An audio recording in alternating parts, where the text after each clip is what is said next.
தென்காசி மாவட்டம் கடையநல்லூர் தொகுதி அதிமுக வேட்பாளர் கிருஷ்ணமுரளி என்கிற குட்டியப்பா விவசாயிகளை நேரில் சந்தித்து தீவிர வாக்கு சேகரிப்பில் ஈடுபட்டார்.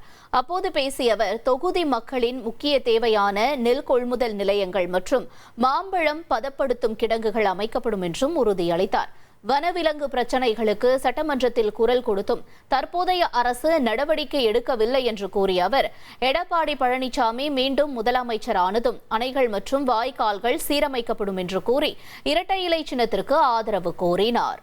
அந்த விவசாயம் சார்ந்து நெல் கொள்முதல் நிலையமாக இருக்கட்டும், அதுக்கு பிறகு மாம்பழம் பதனிடும் கிட்டங்கியாக இருக்கட்டும், இது மாதிரி விஷயங்களுக்கு கூடுதல் முக்கியத்துவம் கொடுத்து கொண்டு வரோம்னு சொல்லி எதிர்த்திருக்கோம்.